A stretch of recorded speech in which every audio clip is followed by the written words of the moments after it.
Hello mga kapalalang, tara samahan niyo akong mag-unbox ng aking regalo para sa aking partner. Alam niyo itong video na to, kahapon pa to, January 11. So ngayon ko lang magagawan siya ng voice over kasi sobrang busy ko talaga mga kapalalang. Actually kahapon, January 11, marami akong pa-order. 21 pieces na styro. Palabok lang naman yung niluto ko kahapon mga kapalalang, pero syempre nakakapagod pa rin kasi mag-isa lang akong kumikilos kasi kanya-kanya kami ng gawain dito sa bahay. Sabay dumating yung parcel ng regalo ko para sa aking partner. Buti na lang mga kapalalang, bago dumating yung parcel na yan ay nautusan ko muna yung aking partner para mamalingke para sa aking mga lulutuin. Dahil kung maaga din-deliver yan, malamang sa malamang hindi ko na siya mauutusan kasi magiging busy na siya dyan. Deserve niya yan mga kapalalang dahil napaka-hardworking talaga ng partner ko. Kahit na hindi mo siya mapakinabangan dito sa loob ng bahay, basta ng importante nagtatrabaho siya para sa amin at para sa pang-araw-araw na pangangailangan namin ay napoprovide niya. Yun lang naman ang mahalaga para sa akin, yung hindi kami nagugutom sa araw-araw. Alam niyo ba mga kapalalang na matagal niya nang hinihiling yan sa akin, kaso nga lang yung sahod niya ay kasya lang talaga sa aming pangangailangan dito sa bahay. At saka syempre nag-December at nagkaroon ng 13th month pay, so unang hiling niya sa akin ay yan, bumili ng ganyan. So pinagbigyan ko na lang siya mga kapalalang dahil yan naman ang gusto niya at kung saan siya magiging masaya basta ang importante nagagamit niya. Hindi rin naman maluho at mabisyo ang aking partner kaya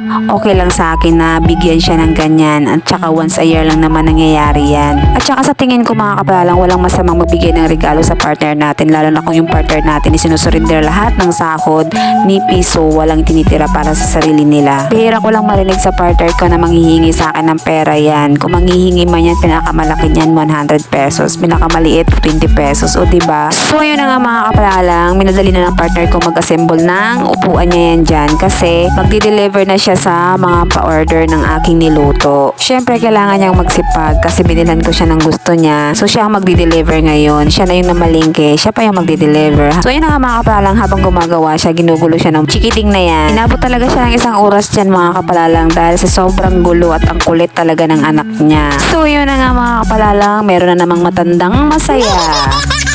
Hindi ko alam kung anong susunod na ipapabili niya sa akin, pero parang kinakabahan na ako kasi parang alam ko na yung mangyayari. Pero wag naman sana.